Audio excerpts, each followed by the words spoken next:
Diletos amigos, saudações a todos.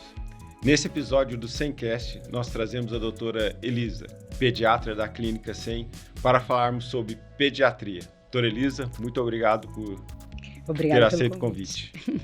A gente quer saber um pouco sobre a sua formação. Como foi sua formação médica? A minha formação é muito no mesmo lugar. Eu fiz faculdade na Santa Casa de São Paulo, fiz residência médica na Santa Casa de São Paulo e ainda fiz especialidade da pediatria dentro da Santa Casa. Então, eu estou lá já há, mais de 30 anos, 40 anos lá dentro daquele prédio antigo.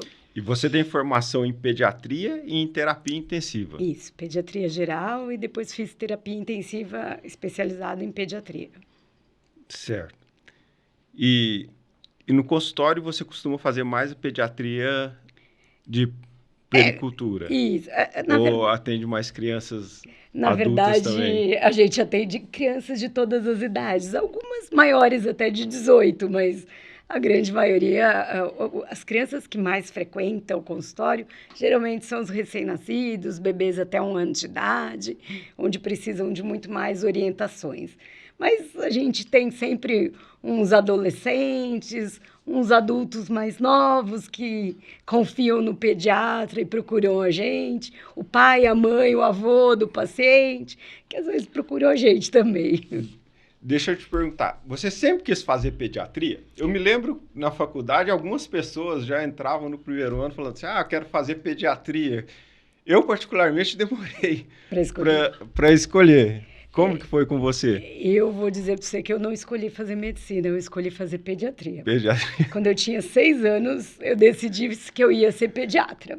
O meu pediatra até dava risada, infelizmente ele não estava vivo para ver eu entrar na faculdade. Mas eu nunca quis ser médica. O que para mim foi um problema muito grande, porque quando eu estava na faculdade, eu gostei de outras especialidades. Eu falava, e agora? Como é que eu vai ser? Porque eu queria ser pediatra. E eu me apaixonei por cirurgia. E por muito, mas muito pouco, eu não virei cirurgiã também. Pô, mas poderia ter feito cirurgia pediátrica. Eu não gostava de cirurgia pediátrica, eu gostava de emergência mesmo, de cirurgia geral, de trauma. Aí eu falei, não, vou voltar à minha origem e fiquei na pediatria. Bom, mas talvez esse esteja conectado ao fato da terapia intensiva, que Sem tem um dúvida. caráter mais emergencial, né? Quando eu escolhi a especialidade, eu falei, bom, agora eu vou satisfazer minhas duas vontades, a pediatria e a emergência, e acabei escolhendo uma especialidade. E hoje eu continuo trabalhando com emergência, mas eu gosto também da pediatria geral, por isso a necessidade e o gosto tanto de fazer o consultório também geral. Terapia intensiva você exerce aonde? Na Santa Casa também? Eu ainda trabalho na Santa Casa, eu trabalho no Hospital Brigadeiro, mas muito pouco, mas basicamente eu ainda estou na Santa Casa, orientando os residentes, e ainda estou lá porque eu gosto muito desse contato com os alunos, com os residentes de pediatria, terapia intensiva pediátrica, e estamos lá, né, para passar um pouquinho daquilo que a gente aprendeu. Bom, sobre pediatria, né? Algumas dúvidas, né? E algumas perguntas que às vezes a gente recebe. Quando que a mãe, né, deveria selecionar, né, procurar, escolher o pediatra para o filho dela? Isso é uma coisa que eu converso muito com as mães na primeira vez, no primeiro contato. Primeiro que qualquer hora é a hora de você procurar o seu pediatra. Não importa a idade do seu filho, não importa se você já possui outro médico. Mas uma mãe que nunca teve um filho, o ideal é você começar a procurar e pensar nisso antes mesmo do seu filho nascer, para você conhecer a pessoa, conhecer a personalidade. Existem várias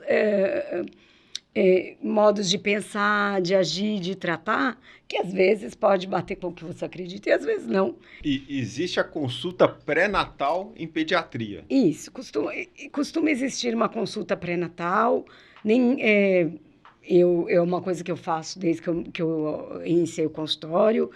A gente não tem o hábito, inclusive, de cobrar essa consulta, só uma apresentação, a pessoa vem, conversa, é um bate-papo de mais ou menos 30, 40 minutos, que a gente explica quando que o pediatra e a gente explica muito o que vai acontecer no momento que o bebê nascer, porque todo mundo foca muito no tratamento pré-natal, a gravidez, a gestação, o que fazer, o que a mãe pode não fazer, não sei o quê. E a verdade é que ninguém comenta o que vai acontecer com o bebê. E muitas mães se assustam muito na sala de parto, quando elas sonham que vai ser de um jeito, principalmente muitas, o único contato que elas têm é filmes, livros. Então a gente conta exatamente o que acontece. Normalmente, assim, existe o pediatra que recebe o bebê. Nesse caso, quando existe esse contato prévio, é você que vai lá ou... Hoje em dia é muito difícil isso acontecer. Primeiro que pela agenda que a gente tem, é muito complicado de acontecer o casamento do horário, o pediatra está disponível, conseguir chegar a tempo da maternidade. Eu tentei várias vezes com familiares e tenho que confessar porque muitos sobrinhos eu só cheguei em um. De todos os outros sobrinhos eu não consegui chegar a tempo, eles já tinham nascido. Então a gente se esforça, mas a praticidade de convênio, a praticidade da vida corrida que a gente tem, existe o pediatra próprio que está disponível no berçário para isso. E a gente recomenda o uso desse pediatra, porque é uma garantia de que vai estar na hora de necessidade, com todos os recursos que precisar. Mas eu acho que assim, todo parto normalmente sempre tem um ginecologista e o pediatra assistindo ali a mãe, né? Quando vai o pediatra externo também, acaba ficando... alterando um pouco a rotina do... fica lotado, né? A gente também tem que pensar que o excesso de pessoas não traz benefício nem a harmonia do momento, nem o risco de infecção. Então, a gente prefere evitar, se possível, usar as pessoas que já estão acostumadas com a rotina do próprio hospital onde vai nascer. A consulta de pediatra, né? Eu também já fiz um pouco de pediatria, obviamente, na escola de medicina. E, assim, elas são mais de rotinas do que normalmente da área médica, né? Normalmente, não sei, talvez o adulto só procure quando tem uma queixa, né? Mas a pediatria tem esse... A gente tem um lado muito preventivo. Isso. Né? Então, assim, todo o primeiro ano de vida, a puericultura, a base da puericultura da pediatria é exatamente a prevenção. A gente está procurando... O crescimento está adequado, a alimentação está adequada, está dando certo o que está sendo feito. A gente procura o problema antes dele existir. E, em cima disso, a gente orienta muito para evitar muitos problemas nessa idade. Fala, uma criança que não vai no médico no primeiro ano de vida vai ter problema? Não, provavelmente não. Mas... tem tanta coisa que a gente consegue evitar numa simples conversa, numa orientação muito rápida, que pode evitar problemas que depois a gente demora meses e às vezes anos para corrigir, que a gente... essa é a ideia da puericultura. Você prevenir e para ter uma qualidade de vida boa. Algumas situações, né, por exemplo, uma fimose numa criança, uma hérnia inguinal na criança, eu acho que realmente quem vê primeiro é o pediatra, né? Ninguém sai olhando... Os pequenos problemas é o pediatra que vê, mas o pediatra também vê outras coisas mais graves. Ele é o primeiro que, às vezes, houve um problema no coração, só no exame físico não acha... um órgão está estranho e precisa solicitar um exame. Então, tudo isso é muito importante, né? Nessa rotina que a gente faz. E a criança cresce muito no primeiro ano de vida. A gente tem um crescimento de um bebê que, do momento que ele nasce a 1 ano de vida, ele triplica de tamanho. E os problemas crescem nessa velocidade. Por isso, a pressa da gente de passar a criança tantas vezes no médico. Porque o problema que você detectar com 1 mês de vida e não fizer nada, ele pode crescer em até 3 vezes de tamanho, ou mais, em tão poucos meses. E num adulto, um problema, às vezes, demora muito mais tempo para evoluir. Então, ele pode perceber, pode querer ir no médico, pode não querer... né? Agora, a criança não tem querer, não querer. E a criança, às vezes, se queixa menos também, né? Basicamente, menos... qual é a queixa de um É bebezinho? chorar, né? É chorar. Não tem... Ou E de a gente fome. tem que interpretar o que é o choro. Bom, Elisa, com relação à nutrição, como que é feita essa orientação para a mãe, para ela mudar do leite materno para Isso é um a dos dieta? assuntos da consulta de rotina da criança. Faz parte, além de medir, pesar, a gente examinar a criança, não só questionar o que ela está comendo, mas orientar os próximos passos. O pediatra, geralmente, é o primeiro a introduzir os novos alimentos, ou introduzir um leite novo, investigar, inclusive, o que pode, o que não pode em relação ao histórico familiar. Claro que existe alguns casos onde o próprio pediatra percebe uma dificuldade, no ganho de peso, num crescimento da criança, onde a gente vai pedir auxílio de uma nutricionista, em alguns casos até mais difíceis, de um nutrólogo. Mas normalmente essa mudança é por volta dos 6 meses, que vocês orientam. E essas crianças que eu já até... que ficam mamando até 2 anos? Então, a orientação nossa do pediatra é leite materno até 2 anos de idade. 2 anos, 2 anos com de a idade. dieta. Mas não é mamar o tempo todo, é o leite que ele precisa, que o ideal é o leite materno. É claro que no mundo moderno, na nossa vida prática, isso é quase impossível. Então, a gente luta muito por 12 meses de Mas leite a orientação materno. Mas a orientação é essa. Em alguns casos muito raros, a gente mantém o leite materno até 5 anos de idade. Outra curiosidade que as pessoas têm é sobre furar a orelha. Você que é uma pessoa Quando é o momento para furar a quando orelha? que se fura a orelha? Ou... A gente pode furar a orelha da criança do momento que ela nasce. Não é seguro fazer isso dentro do ambiente hospitalar, porque é mais um procedimento que pode trazer um risco de infecção. Então, hoje, existe uma proibição, talvez as mães dos pacientes de hoje, os avós, tiveram a orelha furada dentro da maternidade, mas isso não é mais permitido pelo risco de infecção e pode ser feito na primeira consulta do pediatra, né? Acho que a gente acabou não comentando, mas quando que é o ideal da gente fazer a primeira consulta com o pediatra? Então, a criança sai da maternidade, em média, com 2 a 3 dias de vida, e a gente recomenda que em torno do 7º dia de vida, ou no máximo 7 dias depois da alta, ela procure o pediatra para começar esse acompanhamento. Nesse primeiro momento, já pode ser feito a colocação do brinco, se é que a mãe já conversou e tudo mais. Em geral, a gente acaba não fazendo no primeiro momento, porque a gente vai tirar as dúvidas, a mãe vai questionar se pode, não pode, e a gente acaba fazendo na segunda consulta. Mas a partir do momento que a criança sai da maternidade, qualquer momento ela faz. Bom, um outro fato muito que, assim, por aí, icterícia neonatal, tá? Que eu acho que é relativamente comum. Isso. Fala um pouco pra gente sobre icterícia neonatal. Então, a icterícia, na verdade, é uma coisa que acontece em todas as crianças. Em todas. O que acontece é que é o grau da icterícia que pode preocupar ou não. Então, existem algumas características, principalmente em relação ao sangue materno, a tipagem de sangue da criança, que pode haver uma destruição maior. Então, por que a gente tem a icterícia? A gente tem uma destruição dos glóbulos vermelhos e isso pode aumentar ou não conforme então, se você tiver um sangue da mãe que é diferente do sangue da criança, aumenta a destruição. Quando a gente tem a destruição de qualquer célula do nosso sangue ou do nosso organismo, ela é filtrada pelo nosso organismo. Só que quando o bebê nasce, a gente tem a impressão que está tudo pronto, mas a criança ela não está totalmente amadurecida. Ela está amadurecida para sair de dentro do útero, mas não são todos os órgãos que estão amadurecidos.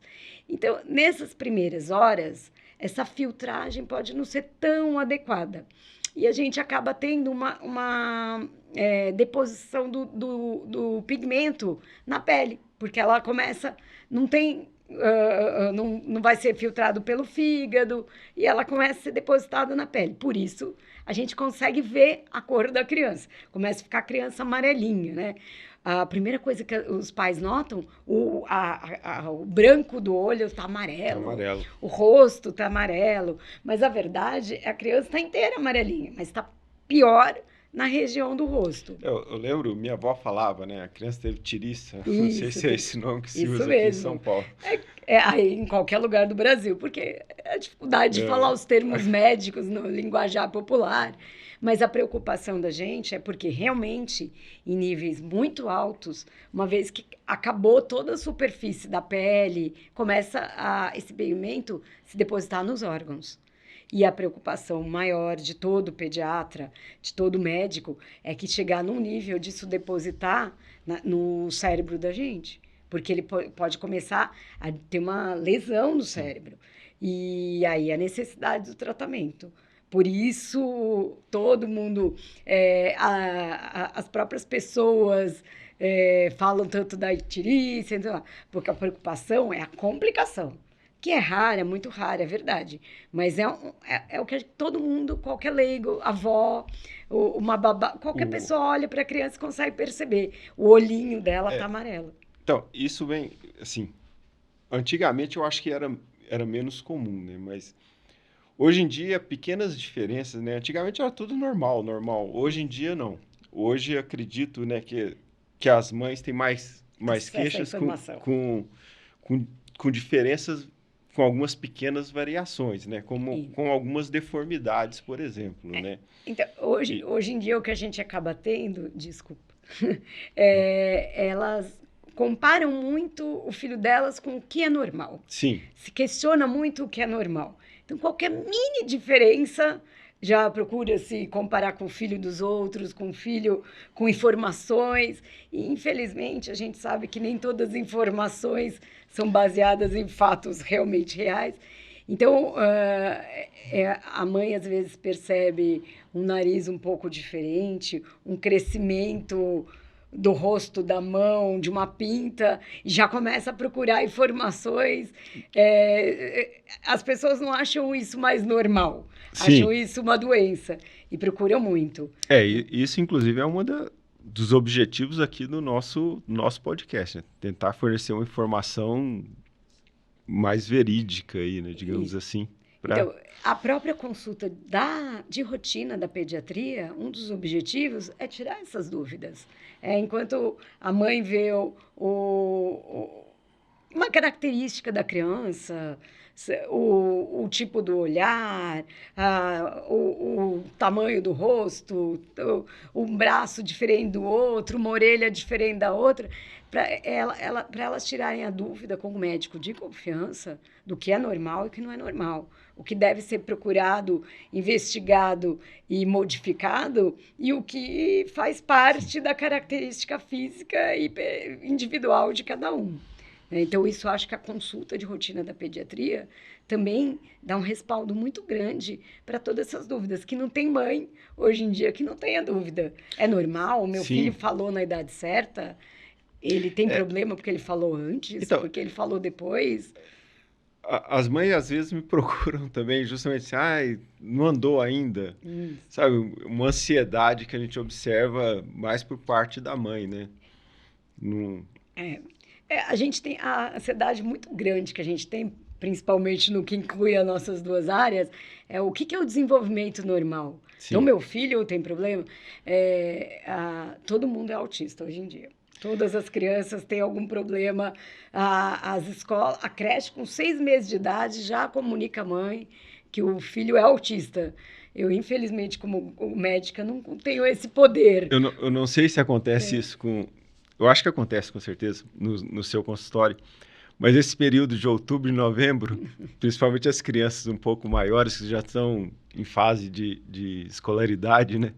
Eles procuram, né? Porque às vezes as notas estão um pouco baixas e falam, não, quero saber se tenho... Então, ao invés eu tenho muitas crianças maiores. Imagino. Que ao invés de procurar pôr o filho para estudar mais, vem procurar a gente para procurar qual que é o problema dele, que ele não consegue aprender. Eu falo, deve ter alguma doença que não aprendi só história ou só geografia. Porque quando começa a ir com notas ruins, às vezes o pediatra é procurado de vez do professor particular. Sabe que nesses casos, né, às vezes eu vejo lá, né, que tem às vezes uma consulta de criança e existe um questionário prévio que às vezes na clínica eles respondem, né? E eu olho lá, eu vejo a criança jogando videogame o tempo todo, parado lá, e a queixa é justamente déficit de atenção, Isso. né? Essas a criança não consegue prestar atenção na aula, até não temos muito. Bom, mudando um pouquinho de assunto, você como eu é uma médica do século passado, né? Nós somos médicos do século passado. Com certeza, com algum com orgulho. Sem dúvida. Mas assim, mudou muito a terapia intensiva nessas últimas décadas, com certeza, né? E eu me lembro que nem tinha tanto, pelo menos lá, claro, os leitos são proporcionais ao tamanho dos hospitais escolas, né? Mas hoje em dia parece que se cresceu muito, né?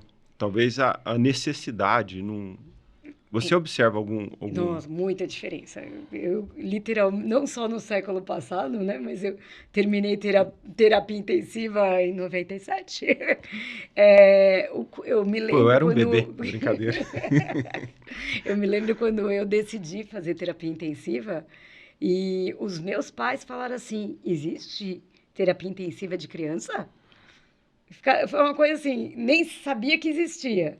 Se falava muito em terapia para recém-nascido, prematuro, que nascia, e de adulto. Mas criança precisava, mas a criança fica doente que precisa de UTI.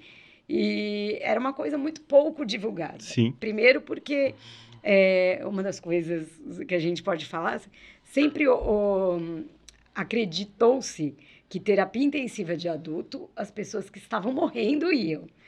Criança não está morrendo, está vivendo, vai fazer o que lá dentro? Então, a primeira coisa é que a gente tem um pensamento bem diferente da terapia intensiva de adulto. As crianças que vão para terapia intensiva pediátrica, né? Não vou comentar da neonatal, mas não são que nascem com problema, mas são as crianças que têm um risco de terem alguma complicação, o risco de ter alguma coisa, elas podem estar ótimas, mas elas podem, em algum momento, piorar a parte da respiração. Então, hoje, é claro que a maioria das UTIs pediátricas, a gente tem 2 tipos de patologia. São as crianças que fazem grandes intervenções cirúrgicas, que fazem anestesias prolongadas. Sim. E precisam de um acompanhamento imediato para recuperar dessa cirurgia muito grande. E aí a gente inclui as cirurgias cardíacas, neurocirurgias, cirurgias ortopédicas e muitos transplantes. A gente tem uma gama muito grande de transplantes que a criança acaba tendo necessidade, seja ele de fígado, de rim, muito mais raramente cardíaco, né? Mas todos eles são crianças que necessitam de terapia intensiva. E o outro lado são as indicações clínicas, exclusivamente, não é nada relativo a uma cirurgia. Esta época do ano, a gente pode comentar, na verdade não tem muito da época, mas a gente brinca que o nosso principal cliente são as bronquiolites. Sim. A gente tem o quadro viral, que acaba evoluindo com uma falta de ar importante. Essa criança pode precisar de um suporte para respirar, desde um oxigênio até um respirador. Então, são as crianças que vão. Então, principalmente do mês de março a agosto, são a principal indicação, paciente que vai para a UTI pediátrica. Agora, a gente tem as grandes doenças, né? Principalmente os grandes cânceres, nas complicações infecciosas que vão para a terapia. E cada hospital acaba voltando muito para um tipo de paciente ou outro, mas na Santa Casa onde eu trabalho, a gente tem um pouco de todas as indicações. Lá, imagino. Tem quantos leitos lá na Santa Casa? Hoje a gente tem ativos, são 12 leitos. A gente tem espaço para 20, mas infelizmente a gente só tem... Com certeza... atuante 12 leitos. né, que nunca é suficiente. A gente tem, apesar de, né, fala muito na televisão, a gente tem uma ocupação de 80% a 100% diariamente, 365 dias por ano. Então, assim, eu não tenho contato com hospitais privados, né, com relação à terapia intensiva, né, de criança. Mas, normalmente, no SUS sempre tem um número de leitos, eu acho que... Hoje, em 2022, a gente tem um déficit de vagas de UTI, de terapia intensiva pediátrica, no país todo, tanto no setor público quanto no privado. O privado não tem vagas o suficiente. E nós moramos na cidade do país onde tem mais leitos de pediatria disponível. A gente recebe pacientes de outras cidades Sim. grandes que, independente da época Covid ou não, que a gente não tem vaga suficiente para todas as crianças que precisam. A gente tem no SUS um foco muito maior na UTI neonatal e, mesmo assim, a gente tem um déficit muito grande. A gente tem menos do que 50% da necessidade. Bom, você falou em Covid. No começo da pandemia, né, não havia tanto acometimento em criança, mas agora tem sido relatado mais. Isso. Existe alguma referência, alguma relação a isso? Nas variantes, nas últimas variantes que a gente está tendo, no início, realmente, a criança não era um risco muito grande, e a maioria das crianças que pegavam, tirando os bebês muito pequenos, alguns iam para a UTI, mas principalmente nos últimos 10 meses, a gente tem tido um acometimento muito maior de crianças, principalmente crianças mais velhas, e, infelizmente, a gente está tendo óbito também em crianças que, no começo, não era uma coisa que praticamente chegava ao zero. E nesse período de frio, né, em São Paulo, acho que junta muito síndrome gripal com... É uma coisa que a gente vê há muitos anos em pediatria, a concomitância de infecções virais, de vários vírus ao mesmo tempo. E com a Covid isso só piorou. Então, o que a gente tem visto hoje, os pacientes de Covid acabam sendo agravados pelo outro vírus que, ao mesmo tempo, acomete a criança, né? Então, e nessa época do tempo... Vírus é a principal... quando eu me formei, a preocupação da gente eram as bactérias. Sim. Hoje, a gente se preocupa com os vírus, né? Isso vem, inclusive, um questionamento, né? Porque a pessoa fala assim, quando procura um médico e tem, sei lá, uma gripe, o médico fala, tem uma virose, né? E, às vezes, assim, isso vira até motivo de brincadeira, né? No sentido, assim, jocoso então, o pediatra diz que tudo é virose. Mas a gente não está brincando, a gente está falando a verdade. Eu acredito nisso, né? Mas só para então, que as pessoas entendam que quando vocês falam que é uma virose, assim, talvez... A virose pode ir desde o tudo bem ao não está nada bem, né? Temos algo... Isso. Por isso... O espectro de interpretação é grande nesse caso, né? Por isso que eu acho que quando a gente conhece o paciente, e mais um motivo que a gente bate tanto na tecla, que é importante você ter o seu médico de confiança e o seu médico de rotina. A pessoa que te conhece consegue avaliar se aquela virose que você está é o caso simples e que você vai ficar em casa e tomar canja feita pela vovó, que vai melhorar, ou é o caso de vai agora imediatamente para o hospital, que você precisa ficar num ambiente até de uma terapia intensiva para ser observado.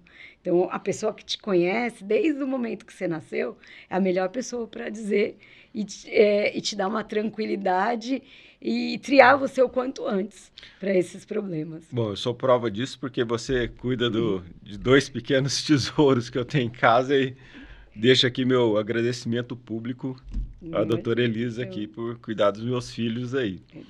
Tá? Bom, aproveitando só esse gancho, a gente vai ter um episódio para a gente falar de forma específica sobre vacinas aqui, que eu já estou convidando a doutora Elisa para esclarecer, inclusive porque algumas coisas são muito polêmicas, né? Mas ela estará aqui para podermos esclarecer melhor sobre vacinas. Bom, lembrando que a doutora Elisa atende na Clínica 100 e muito grato pela sua participação. Se houver alguma dúvida, eu acho que pode ser encaminhada. Com o maior prazer, a gente está lá sempre para responder. Muito obrigado e até o nosso próximo episódio.